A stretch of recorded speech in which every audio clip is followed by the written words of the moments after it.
আচ্ছা, আপনি কি জানেন মানব সম্প্রদায় এই মানব জাতি যদি গুনাহ না করতো তাহলে আল্লাহ তাআলা এই মানব জাতিকে সরিয়ে অন্য এমন একটা জাতি আনতেন যারা ভালো কাজ করার পরে গুনাহ করতো এবং আল্লাহর কাছে তওবা করতো। আল্লাহ তাদেরকে আবার ক্ষমা করে দিত। হ্যাঁ, মানুষ বলতেই মানুষের দ্বারা ভুল হয়েই যাবে, কিন্তু সে যখন আল্লাহর কাছে তওবা করে, আল্লাহর কাছে তওবা চায়, ক্ষমা চায়, তখন আল্লাহ তাআলা অত্যন্ত খুশি হয়।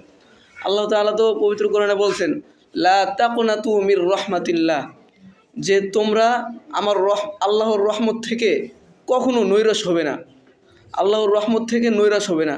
এবং আল্লাহ তাআলা পবিত্র কোরআনের বিভিন্ন জায়গায় বলছেন, ওয়াল্লাহু গফুরুর রহিম, যে আল্লাহ তাআলা অত্যন্ত ক্ষমাশীল এবং দয়ালু। আমি আপনাকে এই হাদিসটি দেখাচ্ছি। এই যে দেখেন, এই যে এখানে হযরত আবু হুরায়রা রাদিয়াল্লাহু তাআলা আনহু থেকে বর্ণিত, তিনি বলেন, قال رسول الله صلى الله عليه وسلم والذي نفسي بيده لو لم تذنبوا الذهب الله بكم لجاء بقوم يذنبون فيستغفرون الله فيغفر لهم رواه মুসলিম। এই হাদিসটি হচ্ছে মুসলিম শরীফে, যেখানে রাসূল সাল্লাল্লাহু আলাইহি ওয়াসাল্লাম বলতেছেন যে লাউলাম তাযনিবু, যদি তোমরা গুনাহ না করতে, আযযাহাবাল্লাহু বিকুম, তাহলে আল্লাহ তাআলা তোমাদেরকে সরিয়ে দিতেন।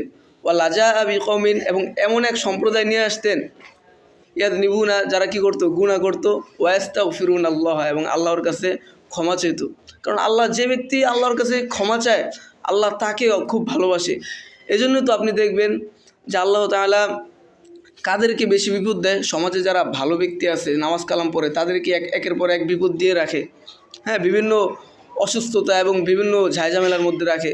স্বয়ং পৃথিবীর মধ্যে সবচেয়ে শ্রেষ্ঠ যিনি ছিলেন, সবচেয়ে প্রিয় যিনি ছিলেন আল্লাহর কাছে, আমাদের নবী সাল্লাল্লাহু আলাইহি ওয়াসাল্লাম, তিনি কি সুখী ছিলেন? তিনি কখনো সুখী ছিলেন না। একের পর এক তার উপর কত জুলুম, নির্যাতন, অত্যাচার তার উপরে গিয়েছে।